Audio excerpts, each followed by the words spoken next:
Terhormat Bapak-Bapak, Ibu-Ibu, salam Pancasila. Bapak-bapak, ibu-ibu yang melihat video saya ini, tolong jangan lupa subscribe, like, dan di-share. Sifatnya gratis. Pada hari Jumat tanggal 3 Desember tahun 2021 ini, saya akan mengomentari penyelesaian perkara Muhammad Kc kembali ke zaman penjajahan Belanda. Penyelesaian perkara Muhammad Kc dalam sidang pra-peradilannya yang sudah masuk tahap kedua, sidang kedua, di mana dalam menyidangkan perkara Muhammad Kc ini sepertinya kembali ke zaman penjajahan Belanda yang berdasarkan hukum acara pidana yang disebut HIR tahun 1919. Padahal hukum acara pidana sudah dibuat tahun 1981, sudah diperlakukan tahun 1981. Dalam persidangan Muhammad Kc diterapkan hukum acara pidana yang dibuat penjajah Belanda sekitar tahun 1919 disebut HIR yang banyak melanggar hukum atau hak asasi manusia yang tidak sesuai dengan Kitab Undang-Undang Hukum Acara Pidana. Perbuatan yang melanggar hukum atau hak asasi manusia antara lain dalam pemeriksaan tersangka Muhammad Kc tidak didampingi pengacara, sama seperti pemerintahan zaman Belanda yang diatur di dalam HIR. Terdakwa dalam pemeriksaan polisi tidak boleh didampingi pengacara. Hanya di muka persidangan terdakwa didampingi pengacara. Sejak tahun 1981 yang sudah diatur dalam Kitab Undang-Undang Hukum Acara Pidana bahwa setiap pemeriksaan terdakwa didampingi pengacara, terutama kasusnya ancaman hukumannya selama 6 tahun. Seandainya terdakwa tidak mampu membayar pengacara, penyidik wajib menyiapkan pengacara untuk membela Muhammad Kc dan biayanya pengacara ditanggung penyidik polisi. Demikian juga dalam tahap penuntutan dan tahap persidangan. Jadi sifatnya melindungi hak asasi manusia itu sendiri. 2. Menggeledah barang bukti. Polisi hanya menyebut dirinya polisi, langsung menggeledah rumah dan mengambil barang berupa handphone tanpa ada berita acaranya dalam menggeledah barang bukti dari satu rumah. Padahal dalam menyita barang bukti terlebih dahulu harus ada izin dari pengadilan.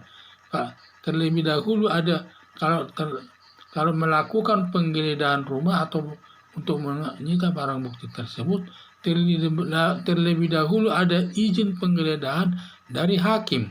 Sebelum masuk ke dalam rumah disaksikan 2 orang, biasanya kepala desa atau RT RW-nya, dan setiap menyita barang bukti dibuat berita acaranya yang ditandatangani polisi dan saksi.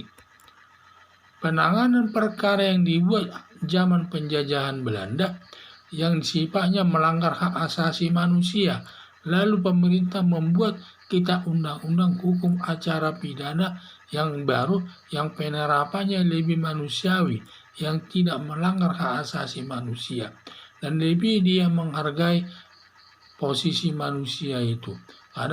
Tapi kalau di dalam HIR tidak menghargai sifatnya manusia, karena prinsipnya mereka kalau dia sudah salah ya tentu seenaknya saja polisi itu menindaknya, menempatkannya juga di tahanan, di ruang tahan, di bawah tahan dan sebagainya. Banyak tindakan-tindakannya yang sifatnya melanggar hukum kalau didasarkan ke dalam HIR.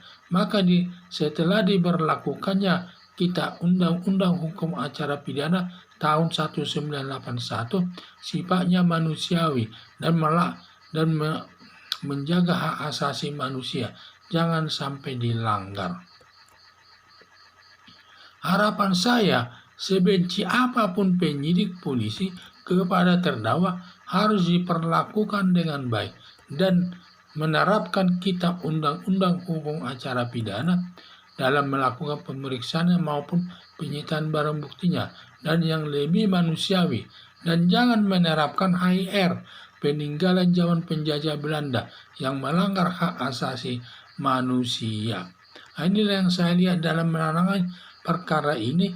Kita harus hati-hati dan jangan kita menerapkan HIR tersebut yang dibuat pemerintahan zaman Belanda, karena di sana kalau dibandingkan sekarang, di sana banyak melanggar hak asasi manusia. Seperti kalau dilakukan pemeriksaan saksi, tidak perlu kalau di tingkat kepolisian, tidak perlu didampingi pengacara, tidak boleh malah. Jadi kalau waktu diperiksa polisi dalam zaman HIR, tidak boleh didampingi pengacara. Itu sudah ketentuannya.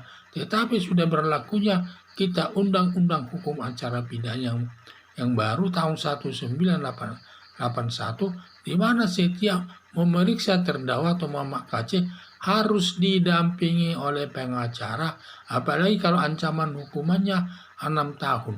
Itu wajib harus didampingi pengacara. Seandainya Muhammad KC tidak mampu membayar pengacara, ya boleh.